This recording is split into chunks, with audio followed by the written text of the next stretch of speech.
Okay so कल हमने cover किया था relationship between banker and the customer, जिसमें हमने जनरल रिलेशनशिप पढ़ा था और सेकेंडरी जो कि आपका स्पेशल रिलेशनशिप में आता है वो पढ़ा था, जो कि आपका बेस्ड था फंक्शंस पर। बैंक जो भी फंक्शन परफॉर्म करते हैं, प्राइमरी फंक्शन और सेकेंडरी फंक्शन, कंप्लीटली उसी से रिलेटेड था, उसी से लिंक था।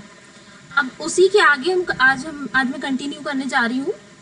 सो आज का टॉपिक है कस्टमर्स की और बैंकर्स की ड्यूटीज़ और राइट्स क्या क्या होते हैं। क्योंकि जब एक रिलेशनशिप बिल्डअप होता है, जब आप उनसे सर्विस, जब एक कस्टमर बैंक से सर्विस ले रहा है और बैंक कस्टमर को सर्विस ऑफर कर रहा है, तो ऑब्वियस सी बात है उनके कुछ रिस्पॉन्सिबिलिटीज़ भी बनती हैं और कुछ राइट्स भी बनते हैं। तो बैंकर की क्या ड्यूटीज़ होती हैं, बैंकर के क्या राइट्स होते हैं, और कस्टमर की क्या ड्यूटीज़ होती हैं और कस्टमर के क्या राइट्स होते हैं। After that we will see कि रिलेशनशिप बनता कैसे। ये तो आपने देख लिया, जब हम कोई भी सर्विस लेते हैं, जब हम अपना अकाउंट ओपन करते हैं, तो वो रिलेशनशिप बिल्डअप होता है। लेकिन उस रिलेशनशिप को टर्मिनेट कैसे करा जा सकता है, उसको ख़त्म कैसे किया जा सकता है, हमारा जो लास्ट टॉपिक होगा वो यही होगा। तो ये पूरा का पूरा topic relationship between banker and the customer आज आपका कंप्लीट हो जाएगा। From the next session we will start next topic, और वो टॉपिक है आपका opening, conduct and closing of an bank account. So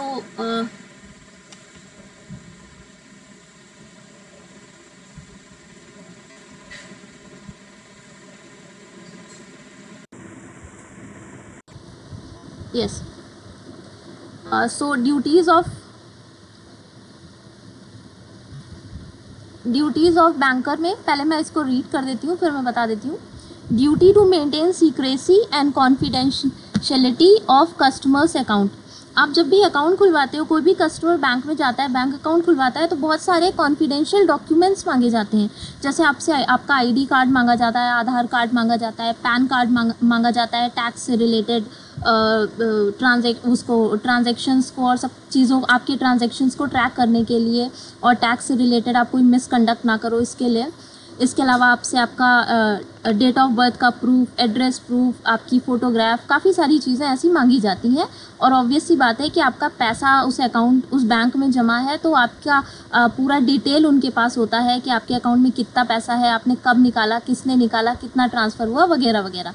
तो ये सारी की सारी चीज़ें बहुत कॉन्फिडेंशियल होती हैं, और इस सीक्रेसी को मेंटेन रखना बैंक की ड्यूटी होती है। ये उसकी रिस्पॉन्सिबिलिटी होती है कि आप जो भी डॉक्यूमेंट वहाँ पर दे रहे हो, आप जो भी इन्फॉर्मेशन बैंक को प्रोवाइड कर रहे हो, वो लीक आउट नहीं होनी चाहिए।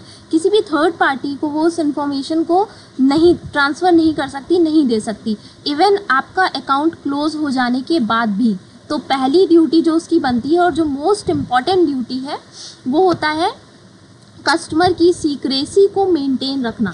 कुछ ऐसा ना करना जिससे कस्टमर जो सीक्रेट डॉक्यूमेंट, जो कॉन्फिडेंशियल डॉक्यूमेंट्स आई मस्ट से दे रहा है, वो किसी थर्ड पार्टी के हाथ लगे और आपकी कोई भी जानकारी किसी और को पता चले। तो ये पहला काम होता है जो किसी भी बैंक को करना होता है जब वो किसी रिलेशनशिप बिल्डअप करता है किसी कस्टमर के साथ, चाहे वो उसका ट्रस्टी बने, चाहे वो उसका एजेंट बने, चाहे वो डेटर बने, चाहे क्रेडिटर बने। किसी भी तरह की रिलेशनशिप में बैंक कोई भी रोल प्ले कर रहा हो, पर उसे इस ड्यूटी को फॉलो करना ही करना पड़ता है। ठीक है। उसके बाद ऑनर द चेक्स। शायद आपने डिसऑनर द चेक्स पढ़ा होगा। डिसऑनर का मतलब होता है अनादरित हो जाना, चेक अनादरित हो जाना, जिसमें वो आपका जो चेक होता है उसको कैंसिल कर देता है, उसका पेमेंट करने से मना कर देता है, और उसके काफ़ी सारे रीज़न होते हैं। आपका चेक डिसऑनर क्यों होता है ये भी आप पढ़ोगे, आपकी सेकेंड यूनिट में ये टॉपिक है। So I not going to cover this here. Honour करने का मतलब है कि अगर आपने चेक ठीक तरीके से भरा है, अगर उसमें किसी भी तरह का कोई मिस्टेक नहीं है, कोई गलती नहीं है, तो फिर उस चेक को ऑनर करना, मतलब उस चेक का पेमेंट करना। अगर किसी थर्ड पार्टी को आपने वो चेक काट के दिया है, आपके अकाउंट में सफिशिएंट बैलेंस है, प्लस उस चेक को पूरी सही तरीके से भरा गया है। क्लियर नहीं आ रही। जी बताइए। हेलो, वॉइस क्लियर नहीं आ रही है।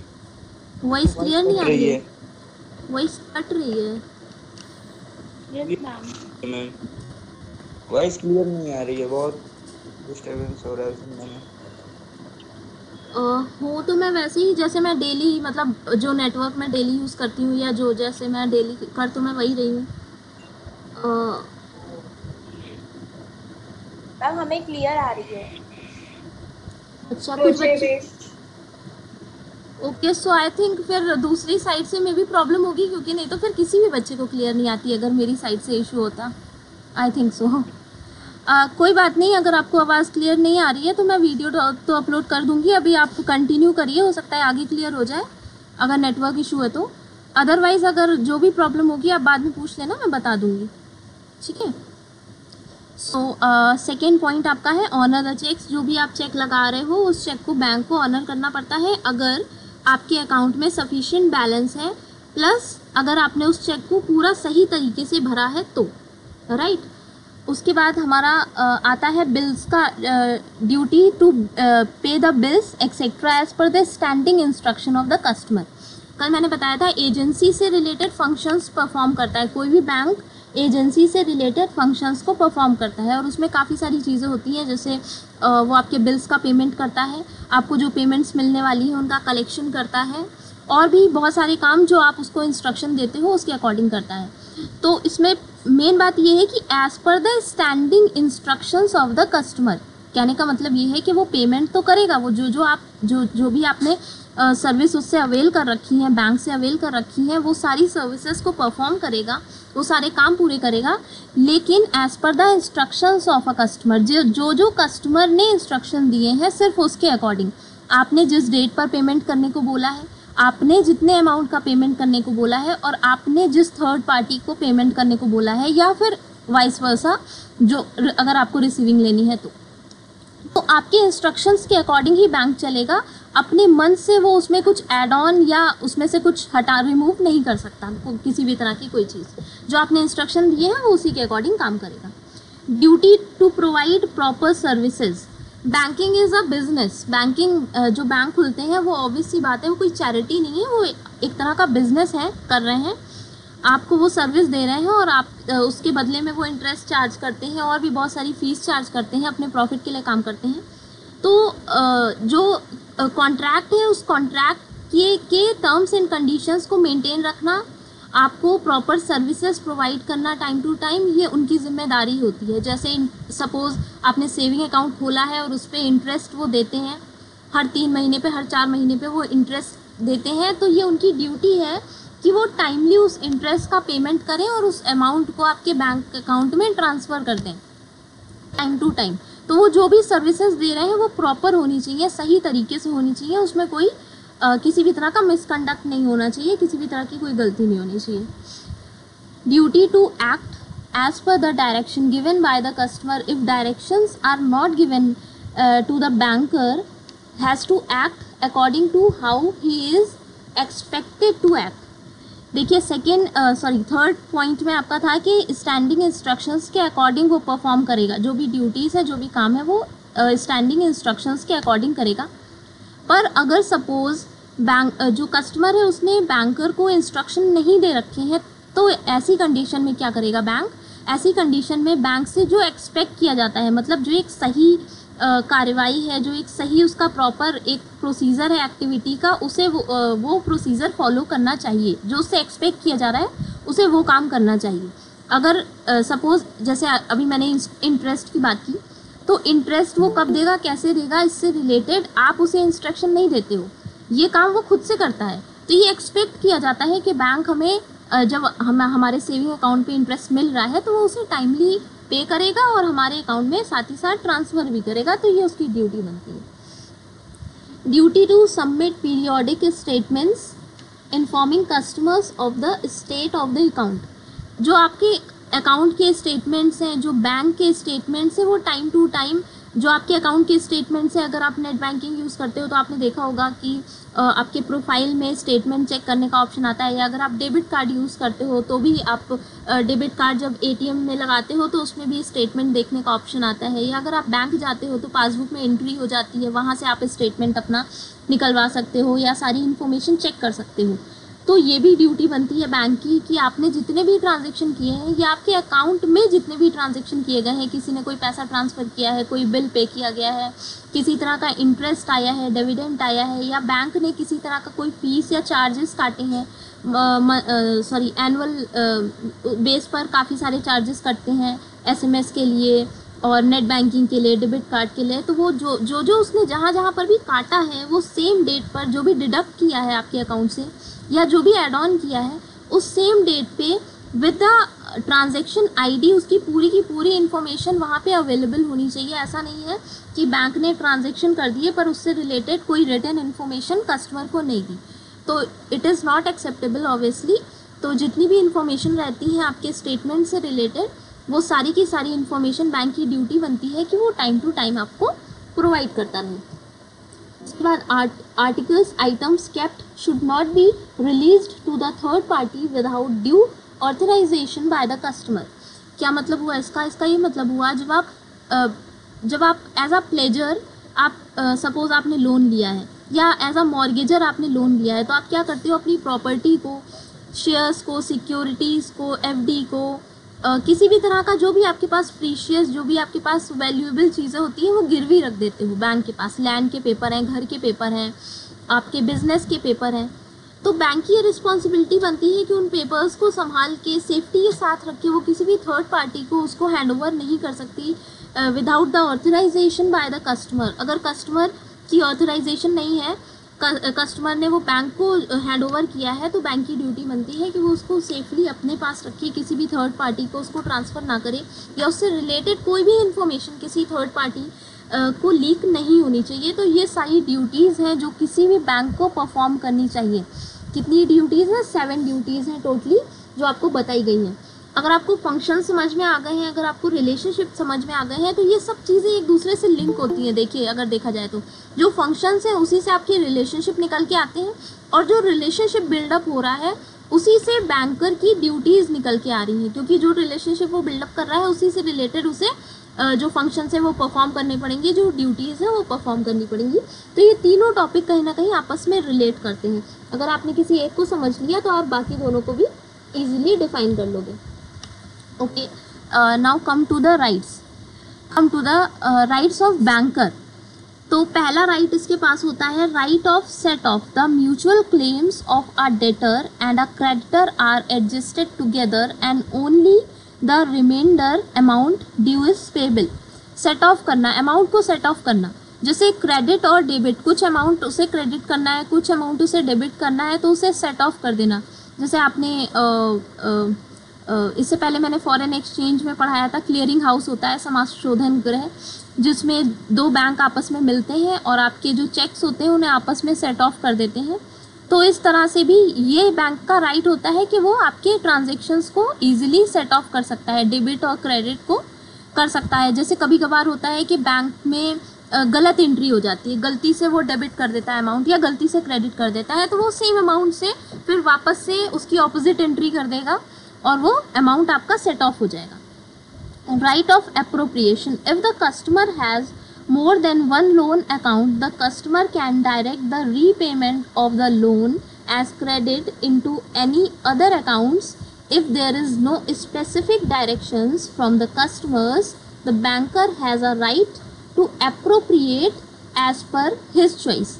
अगर सपोज आपने एक से ज़्यादा लोन सैंक्शन करा रखे हैं, आपने किसी दो पर्पज़ से अलग अलग लोन्स ले रखे हैं, तो वो जो आपका अमाउंट है जो आप रीपेमेंट कर रहे हो, किसी भी आपने किसी एक अकाउंट में अगर आपने उस जो आपका लोन है उसका रीपेमेंट कर दिया, तो वो उसे इंडिविजुअली उसको क्लासिफाई कर सकता है। दूसरे जो आपका जो दूसरा अकाउंट है लोन का, उसमें वो उसको सेट ऑफ कर सकता है, उसको एज पर हिज चॉइस वो उसको उसमें क्लासिफाई कर सकता है। Okay,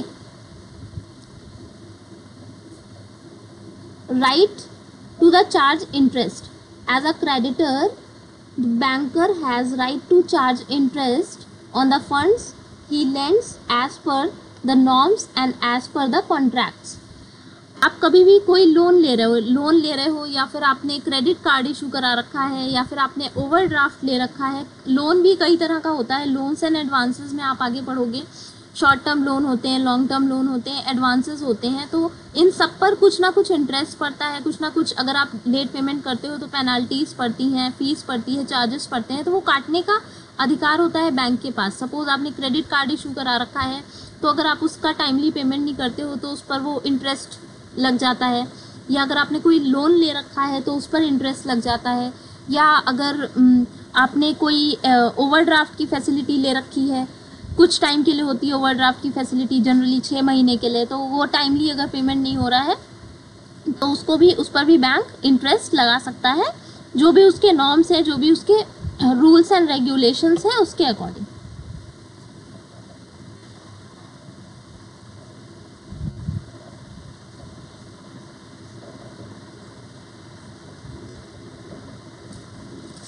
Right of the general lien. Lien is the right of the creditor to retain the goods and securities owned by the debtor until the debt due from him is paid. लीन का क्या मतलब हुआ, जैसे आपने कोई भी सामान mortgage के तौर पे रखा है, सपोज आपने सिक्योरिटीज़ रखी हैं, आपने घर के पेपर रखे हैं, आपने बिजनेस के पेपर रखे हैं, आपने कोई भी अपनी एफडी रखी है, कुछ भी रखा है, तो उसको रिटेन करने का राइट होता है। रिटेन करने का मतलब है उसको अपने पास में तब तक रखने का अधिकार होता है बैंक के पास जब तक आप पूरा का पूरा पेमेंट ना कर दो, क्योंकि अगर आप डिफ़ॉल्ट करोगे, आप अगर डिफ़ॉल्टर होते हो आगे चल के, तो फिर बैंक का नुकसान हो जाएगा। और अभी मैंने बोला banking is not a charity, banking is a business. तो बैंक अपना प्रॉफिट भी देखेगा ना, वो अपने नुकसान पर तो काम नहीं करेगा। तो इसलिए अगर वो आपको लोन दे रहा है और उसके बदले में आपसे कोई प्रॉपर्टी, कोई एसेट के कागज़ या एसेट ले रहा है, तो उसे उस टाइम तक उसे अपने पास रखने का अधिकार होता है, राइट होता है, जिस समय तक आप उसके जो भी उसका पेमेंट बन रहा है, अगर जब तक आप उसको वापस नहीं कर देते तब तक कि बैंक होता है वो कस्टमर के उस एसेट को, उस प्रॉपर्टी को, उन कागज़ों को अपने पास रख सकता है। Now come to the pledge.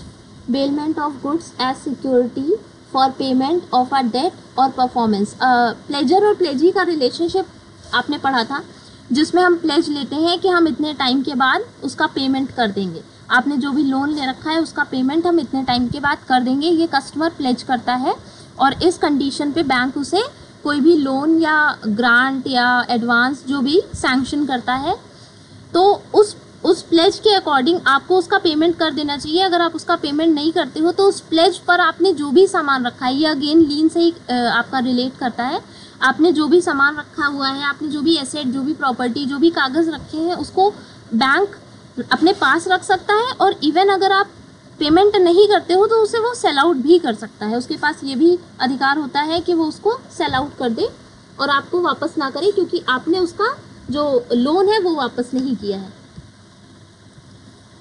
Now come to the duties of a customer. If it is the duty of the customer to present checks and other negotiable instruments during the business hour of the bank. Bank में check present करने का भी time होता है, उनके भी कुछ business hours होते हैं और एक टाइम लिमिट होती है कि आपको इतने टाइम के अंदर अंदर अपना चेक प्रेजेंट करना है। तो उस टाइम लिमिट के अंदर ये आपकी रिस्पॉन्सिबिलिटी है, ये आपकी ड्यूटी बनती है कि आप उस चेक को प्रेजेंट करो। सपोज़ किसी थर्ड पार्टी ने आपको एक चेक का पेमेंट किया, कुछ पेमेंट करना था किसी थर्ड पार्टी को, सपोज़ मुझे कुछ पेमेंट करना है आपको, और मैंने वो कैश में ना दे के आपको चेक दे दिया, तो मैंने अपनी तरफ से पेमेंट कर दिया है, पर उस चेक को बैंक में प्रेजेंट करने की ड्यूटी किसकी है? आपकी है। जब तक आप बैंक में उस चेक को जाकर प्रेजेंट नहीं करते हो, बैंक उस चेक का पेमेंट नहीं कर सकता। जब आप, क्योंकि जो चेक होते हैं वो ऑन डिमांड जो पेबल होते हैं ज़्यादातर, तो जब आप डिमांड करोगे, बैंक में जाओगे, उस चेक को डिपॉजिट कराओगे, वो सारी चीज़ों को वेरीफाई करेगा, उसके बाद ही तो उसका पेमेंट होगा। तो अगर चेक अगर आप रख कर भूल जाते हो तो फिर ये रिस्पॉन्सिबिलिटी बैंक की नहीं बनती, फिर ये फॉल्ट आपका होगा, क्योंकि आपकी ये ड्यूटी है कि आप टाइमली चेक को प्रेजेंट करो और विद इन द लिमिट करो और with in the business hours करो। चेक को भी देने के अलग अलग बैंक्स में अलग अलग टाइमिंग फिक्स है। ऐसा नहीं है कि आप कभी भी चले गए और आपने अपना चेक लगा दिया, नहीं। बहुत से बैंक्स में तो वो एक लॉकर टाइप का बना के रखते हैं, उसमें डलवा देते हैं आपके चेक को, और फिर बाद में जब उनका बिजनेस स्टार्ट होता है उस टाइम पर फिर वो उस बॉक्स को खोलकर वहाँ से चेक निकाल के और फिर उसका पेमेंट करते हैं। वो हर टाइम आपके चेक को एक्सेप्ट नहीं करते हैं। The instruments of credit should be presented by the customer with in due time from the date of issue, from their date of issue। Issue की डेट से हर जो जितने भी ये इंस्ट्रूमेंट्स होते हैं, निगोशिएबल इंस्ट्रूमेंट्स आप पढ़ेंगे आपकी सेकेंड यूनिट में, जितने भी ये इंस्ट्रूमेंट्स होते हैं उनको टाइम टू टाइम उनमें कुछ ना कुछ टाइम लिमिट होती है। मतलब ये नहीं है कि आपको चेक मिला, आप साल भर तक रखे रहे, फिर साल भर के बाद आप जाके उसको बैंक को दे दो। नहीं, आप ऐसा नहीं कर सकते। निगोशिएबल इंस्ट्रूमेंट जो भी होते हैं, बैंक चेक है या बैंक ड्राफ्ट है, इन सब के साथ कुछ ना कुछ टाइम लिमिट्स होती हैं। अगेन ये आपका सेकेंड यूनिट का टॉपिक है। चेक क्या है, निगोशिएबल इंस्ट्रूमेंट क्या है, या फिर आपका बिल ऑफ एक्सचेंज क्या है, प्रॉमिसरी नोट क्या है, हुंडी क्या है, ये सब आप सेकेंड यूनिट में पढ़ोगे और उन सब की टाइम लिमिट होती है, वो मैं सेकेंड यूनिट में कवर करा दूंगी। तो उस टाइम लिमिट के अंदर ही उस इंस्ट्रूमेंट को बैंक में जाके प्रेजेंट करना और वहाँ से पेमेंट लेना ज़रूरी होता है। अदरवाइज़ बैंक रिस्पॉन्सिबल नहीं होता है उसको उस इंस्ट्रूमेंट का पेमेंट करने के लिए। अगर वो एक्सपायर हो जाता है, अगर वो बाद में वो बेकार हो जाएगा अगर टाइम लिमिट उसकी क्रॉस हो गई तो। Customer must keep the cheque books issued by the bank in safe custody in case of theft और loss. It is the duty of the customer to report the matter immediately to the bank. पहली बात तो आपको जो cheque book issue हो रही है उसको बहुत सेफली रखना चाहिए। कई लोग होते हैं जो चेक पर साइन करके रख देते हैं, तो अगर इस तरह का केस होता है, अगर आप चेक पे साइन करके कहीं रख देते हो और उस चेक बुक में से कोई भी एक चेक निकाल ले और उसमें अमाउंट फिल करके बैंक में लगा दे, तो फिर इस तरह का जो थेफ्ट होता है उसके लिए बैंक रिस्पॉन्सिबल नहीं है, उसके लिए आप रिस्पॉन्सिबल हो। क्योंकि आपने अपने जो उन्होंने चेक बुक दी थी उसको बहुत कॉन्फिडेंशियली रखना चाहिए, उसको बहुत सेफ्टी से रखना चाहिए, और आपने उनके इंस्ट्रक्शंस को फॉलो नहीं किया। तो ये आपकी ड्यूटी है, ये आपकी रिस्पॉन्सिबिलिटी है, कस्टमर की रिस्पॉन्सिबिलिटी है कि पहली बात तो वो चेक बुक को बहुत संभाल के बहुत सेफ्टी के साथ रखें, सेफ कस्टडी में रखें। दूसरी बात ये होती है कि अगर आपके साथ किसी तरह का थेफ्ट हो भी जाता है, आपने सुना होगा आजकल ऑनलाइन थेफ्ट बहुत चल रहा है, फ़ोन कॉल्स आती हैं, पिन और CVV नंबर मांगा जाता है, OTP मांगा जाता है किसी बहाने से, और आपके अकाउंट से पैसे निकल जाते हैं। ऐसे केसेस बहुत से हुए हैं और रूरल एरियाज़ में तो काफ़ी ज़्यादा हुए हैं, अर्बन एरियाज़ में भी हुए हैं। इनिशियली जब ये सब स्टार्ट हुआ था तो काफ़ी केसेस हुए थे इस तरह के। अब थोड़ा सा अवेयर हो गए हैं लोग। तो अगर इस तरह का केस आपके साथ हो जाता है बाई चांस, तो as per the instructions of RBI you have to inform your bank. बहुत मतलब तुरंत आपको इन्फॉर्म करना चाहिए, immediately, within 24 hours, within 48 hours आपको इन्फॉर्म, जैसे ही आपको ये चीज़ पता चलती है। क्योंकि अगर लेट हो जाएगा तो फिर बैंक आपके कंप्लेन को इंटरटेन नहीं करता है। अगर 3 दिन से ज़्यादा हो गए तो फिर बैंक मना कर देगा ये कह के कि आपने लेट कर दिया कंप्लेन रजिस्टर कराने में। तो ये फिर आपकी ड्यूटी बनती है कि आपके साथ अगर कुछ गलत हुआ है, फॉल्ट हुआ है, किसी तरह का थेफ्ट हुआ है, तो फिर ये आपकी ड्यूटी बनती है कि आप उसे जल्द से जल्द रजिस्टर कराओ, बैंक को उसकी इन्फॉर्मेशन दो। अगर जितना जल्दी आप इन्फॉर्मेशन दोगे उतना जल्दी वो एक्शन लेंगे, और जितना जल्दी वो एक्शन लेंगे आपकी क्वेरी उतनी जल्दी सॉल्व होगी। आप लेट करोगे तो आपके पैसे चले जाएंगे और इसका रिस्पॉन्सिबल बैंक नहीं होगा, इसके रिस्पॉन्सिबल आप खुद होगे। तो ये भी कस्टमर की ड्यूटी बनती है कि अगर उसके साथ कुछ गलत होता है, कोई फाइनेंशियल फ्रॉड होता है, तो वो टाइमली उसका जो नोटिस है, जो उसकी इन्फॉर्मेशन है, वो बैंक में दे, उसकी कंप्लेन रजिस्टर कराए। अच्छा, फिर यही कंटिन्यू हो रहा है कस्टमर के जो ड्यूटीज़ ऑफ कस्टमर अभी आपने देखा था। अब आप देख रहे हैं राइट ऑफ कस्टमर्स।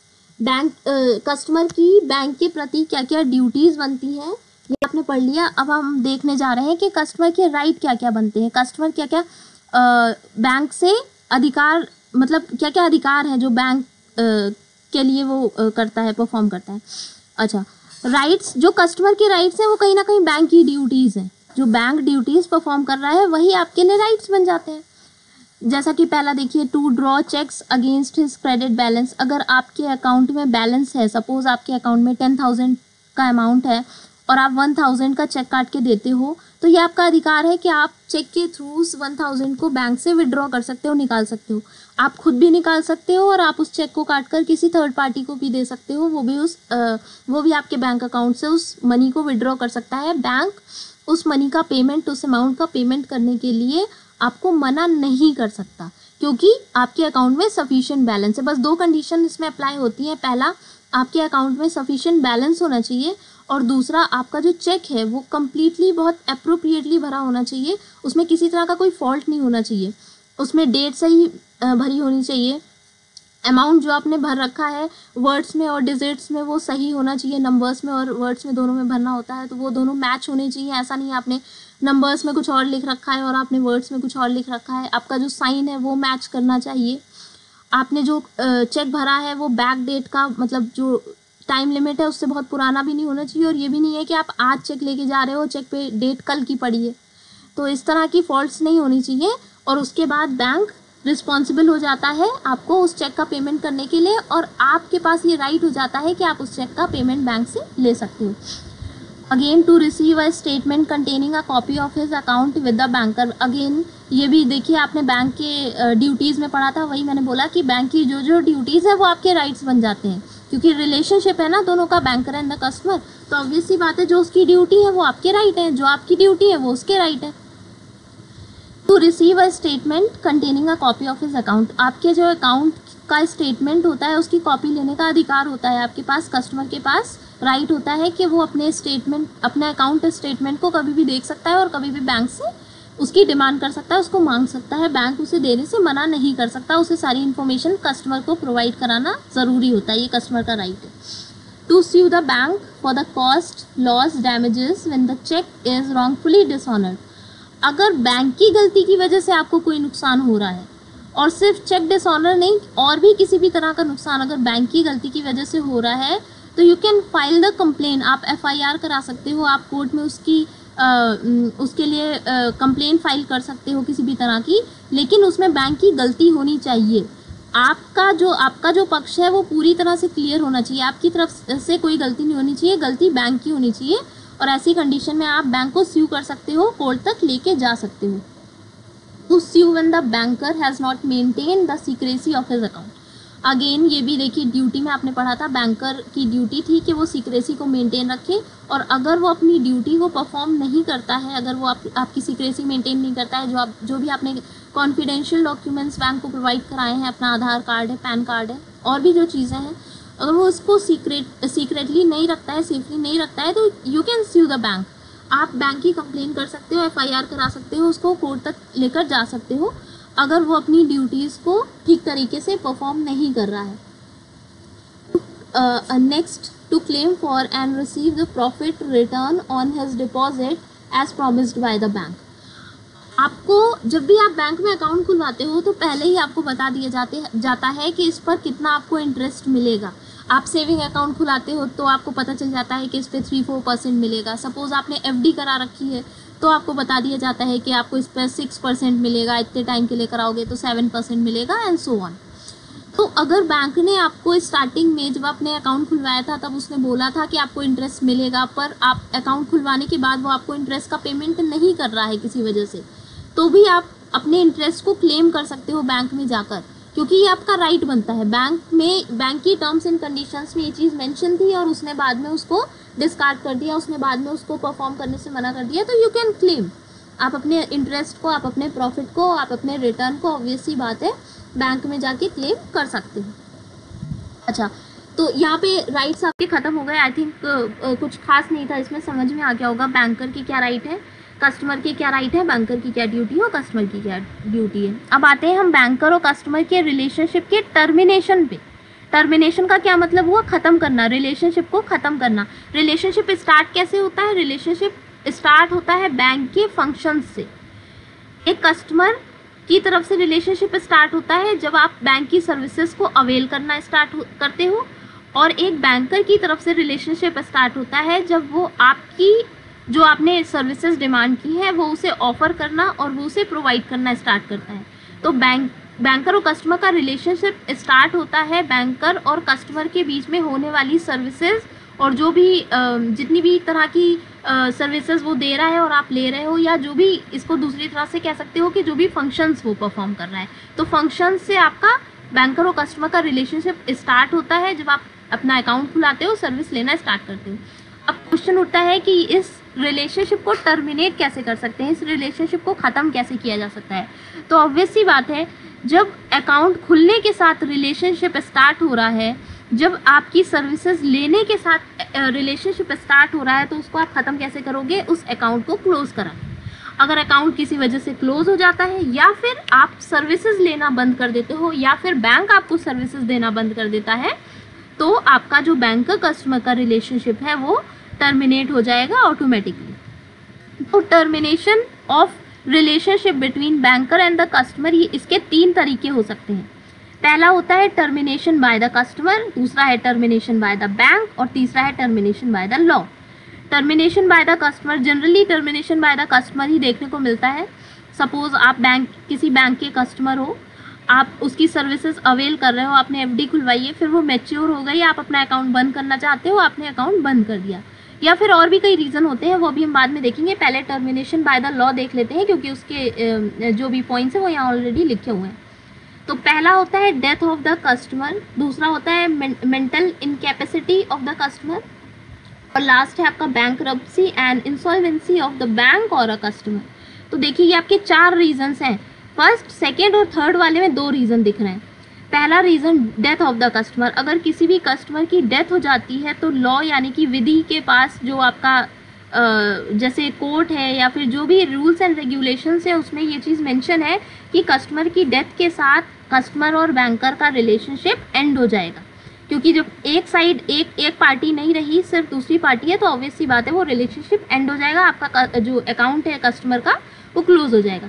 दूसरा, मेंटल इनकैपेसिटी, अगर किसी तरह से ये पता चलता है कि जो कस्टमर है वो अकाउंट ऑपरेट करने में केपेबल ही नहीं है, किसी तरह की मेंटल इनकैपेसिटी है, मेंटल डिसऑर्डर हो गया है या और भी किसी तरह से वो बीमार हो गया है मेंटली, लेकिन तो जो अकाउंट है उसको ऑपरेट करने का अधिकार उसके पास नहीं रह जाता है, क्योंकि उसमें उतनी रेशनैलिटी नहीं रहती है। उसके साथ कोई भी फ्रॉड कर सकता है, किसी भी तरह का थेफ्ट हो सकता है, किसी भी तरह का मिसकंडक्ट हो सकता है। तो ऐसी कंडीशन में जो कस्टमर है वो केपेबल नहीं रहता अपने अकाउंट को ऑपरेट करने के लिए, और जब कस्टमर केपेबल ही नहीं होगा अपने अकाउंट को ऑपरेट करने के लिए तो ऑब्वियस सी बात है उसका अकाउंट क्लोज कर दिया जाएगा, और जो रिलेशनशिप बिल्डअप हुआ था कस्टमर और बैंकर के बीच में उसको टर्मिनेट कर दिया जाएगा। तो पहला हो गया डेथ के केस में, दूसरा हो गया मेंटल डिसऑर्डर या मेंटल इनकैपेसिटी, और लास्ट है आपका बैंकरप्सी एंड इंसॉल्वेंसी। अब बैंकरप्सी एंड इंसॉल्वेंसी ये कस्टमर के साथ भी हो सकता है और बैंक के साथ भी हो सकता है। ये देखिए इसीलिए बीच में लिखा हुआ है और। अगर बैंक इंसॉल्वेंट, आई थिंक आप समझते होंगे इंसॉल्वेंट का मतलब होता है, हिंदी में कहते हैं हिंदी इंसॉल्वेंसी, हिंदी में मुझे ध्यान नहीं आ रहा हिंदी में क्या कहते हैं, याद था मुझे। इंसॉल्वेंसी का मतलब होता है जब आपकी लायबिलिटीज़ ज़्यादा हो जाती हैं आपके एसेट से, जो आपके दायित्व हैं वो आपकी संपत्तियों से ज़्यादा हो जाते हैं। आप इस कंडीशन में ही नहीं रहते हो कि आप अपनी सारी की सारी अगर एसेट को बेच भी दो तब भी आपके दायित्व ख़त्म नहीं होंगे। आपको जो पेमेंट्स करने हैं बैंक को या किसी भी थर्ड पार्टी को, वो आपके ख़त्म नहीं हो पाएंगे अगर आप सारी की सारी अपनी प्रॉपर्टी को बेच दो तो भी। तो ऐसी कंडीशन में जो ऐसी कंडीशन रेज हो जाती है उसे हम क्या कहते हैं, उसे हम कहते हैं इंसॉल्वेंसी, हिंदी में कहते हैं दिवालियापन, दिवालिया हो जाना, ठीक है, बैंकरप्सी या दिवालियापन।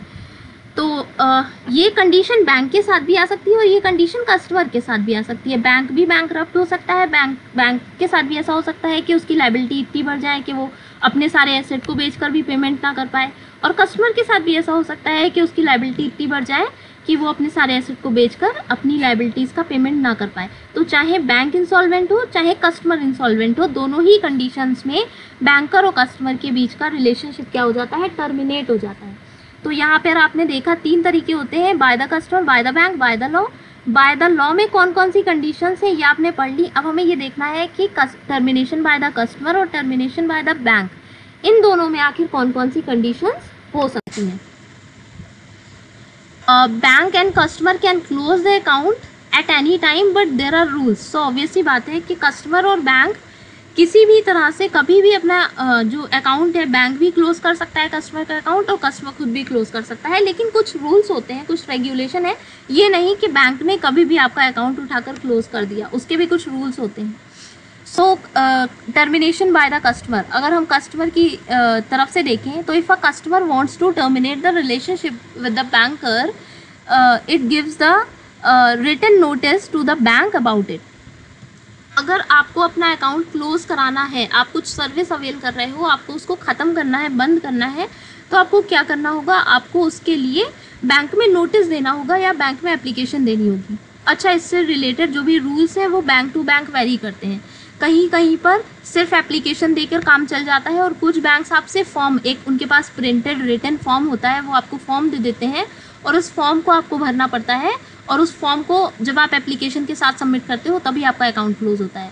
अच्छा, अब ये क्वेश्चन भी उठ रहा होगा कि अकाउंट क्लोज मतलब हम पैसे तो हम एटीएम से निकाल सकते हैं, तो अकाउंट क्लोज करने की क्या ज़रूरत है, हम सारे के सारे पैसे एटीएम से निकाल लें, अकाउंट क्लोज ना करें। तो इसके कुछ कॉन्सिक्वेंसेज होते हैं, जैसे कि मिनिमम बैलेंस मेंटेन करना ज़रूरी होता है। आप सभी को पता होगा किसी बैंक में 1000 होता है, किसी में 500 होता है, किसी में 2000 होता है, बैंक टू बैंक वेरी करता है। तो अगर आप अकाउंट क्लोज करने की एप्लीकेशन नहीं देते हो, फॉर्म नहीं भरते हो, तो आप उस मिनिमम बैलेंस को विड्रॉ नहीं कर सकते। जितना आपका उसके ऊपर जितना अमाउंट है वो तो आप एटीएम से निकाल लोगे, पर जो मिनिमम बैलेंस है वो विड्रॉ अगर आप करना चाहते हो तो ऑब्वियस सी बात है, उसे विड्रॉ करने के लिए आपको अकाउंट क्लोज करना पड़ेगा। और अकाउंट क्लोज करने के लिए आपको बैंक का जो प्रोसीजर है उसको फॉलो करना पड़ेगा, रिटर्न में नोटिस देनी पड़ेगी। और जिन बैंक्स में फॉर्म भरवाया जाता है, अगर आपका अकाउंट उनमें से किसी बैंक में है तो आपको फॉर्म भर के उन्हें देना पड़ेगा। कई बैंक्स होते हैं जो रीज़न जानना चाहते हैं कि आप क्यों बंद कर रहे हो, तो फॉर्म में वो पूछते हैं कि आप क्यों बंद कर रहे हो, उस रीज़न को बताना पड़ता है। उसके बाद वो आपकी जो एप्लीकेशन है उसको प्रोसीड करते हैं आगे। Next, he has a current account और a saving bank account with the banker, it can be closed immediately, but if he has a fixed deposit account it can be closed on the expiry period of the fixed deposit. fixed deposit obvious सी बात है, एक particular एक specific time period के लिए होता है। एक महीने, वैसे तो फिक्स डिपॉजिट कई मतलब 3 दिन के लिए भी होता है, 15 दिन के लिए भी होता है, 1 साल के लिए भी, 1 महीने के लिए भी होता है, 1 साल के लिए भी होता है। डिपेंड करता है आपने कितने टाइम के लिए अपना फिक्स डिपॉजिट अकाउंट खुला रखा है। जब आप जितने टाइम के लिए अपना अकाउंट खुलवाते हो उसमें जो भी आप मैच्योरिटी डेट डालते हो, जो भी टाइम डालते हो कि मुझे 1 साल के लिए एफडी करानी है, मुझे 2 साल के लिए करानी है, तो वो जब टाइम पीरियड ख़त्म होगा तब वो आपका अकाउंट जो होता है वो एक्सपायर होता है। और जो सेविंग बैंक अकाउंट है या करेंट है या रेकरिंग डिपॉजिट है, रेकरिंग डिपॉजिट भी आप बीच में क्लोज करा सकते हो, पर फिक्स में आप क्योंकि टाइम लिमिट बता देते हो कि इतने टाइम के लिए मैं खुलवा रहा हूँ, तो वो उसी टाइम के बाद कहीं ना कहीं टर्मिनेट होता है। In case of termination, next point पढ़ रही हूँ, in case of the termination of relationship by a customer with the banker has to collect all the unused cheques from him and they are to be destroyed to avoid the mischief and fraud played by some other person.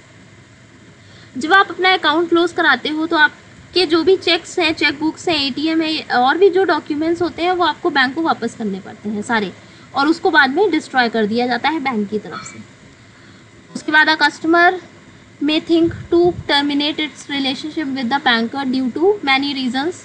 ये सारे reason दिए हुए हैं किन किन वजहों से कोई भी जो कस्टमर है वो अपने अकाउंट को टर्मिनेट करा सकता है। अगर उसे कन्वीनियंस नहीं हो रहा है, जिस भी बैंक में आपने अकाउंट खोल रखा है वहाँ पे आप कंफर्टेबल फील नहीं कर रहे हो, कन्वीनियंट नहीं है आपको, तो आप अपना बैंक अकाउंट क्लोज कर सकते हो। या फिर और भी कोई रीज़न है, कई बार लोकेशन से रिलेटेड प्रॉब्लम होती है, आपका ट्रांसफ़र हो गया, आप नहीं जा सकते उस ब्रांच में, तो कई बार ऐसे रीज़न से भी लोग बंद करा देते हैं, किसी और अकाउंट में किसी और बैंक में खुलवा लेते हैं, या उन्हें कहीं और ज़्यादा प्रॉफिट मिल रहा है, तो इस रीज़न से भी आप अपना अकाउंट वहाँ बंद करा के कहीं और ओपन करा सकते हो। नेक्स्ट है आपका termination by the banker. A customer can ये गलत लिख गया है, customer can terminate the bank customer relationship very, अच्छा ठीक है, कुछ नहीं गलत नहीं है, sorry. A termination by the banker, a customer can easily terminate the bank customer relationship very easily, but a banker can not terminate a banker's customer relationship as easy. जितना easily कोई कस्टमर टर्मिनेट कर सकता है relationship को bank और customer के, उतना easily bank नहीं कर सकता। ऑब्वियस सी बात है, क्योंकि कस्टमर के हाथ में होता है, वो वॉलंटरीली भी अकाउंट को क्लोज कर सकता है। सपोज वो ट्रांजैक्शन नहीं करना चाहता, कन्वीनियंट नहीं है, तो भी वो बंद कर सकता है। पर एक बैंक ये नहीं कह के बंद कर सकता कि आपके साथ ट्रांजैक्शन करना कन्वीनियंट नहीं है, है ना। बैंक के साथ और कुछ ज़्यादा लिमिटेशंस होती हैं। अगर कस्टमर उसके साथ किसी तरह का फ्रॉड कर दे, किसी तरह का मिसकंडक्ट कर दे, कस्टमर की डेथ हो जाए, कस्टमर इंसॉल्वेंट हो जाए, कस्टमर का अकाउंट जो कोर्ट है वो किसी वजह से सीज कर दे, तो इन कंडीशंस पर तो बैंकर बंद कर सकता है। पर इसके अलावा वो ये बोलकर नहीं बंद कर सकता कि आपके साथ हमें इनकन्वीनियंस हो रही है इसलिए हम आपका अकाउंट बंद कर रहे हैं। तो ये कुछ कस्टमर और बैंकर की रिलेशनशिप आप कैसे उनको बंद कर सकते हो, ये कुछ उसके पॉइंट्स थे। आई होप क्लियर हो गया होगा आज की, उसमें कुछ टफ नहीं था ज़्यादा जो आपको समझने में प्रॉब्लम हो। Let me close it.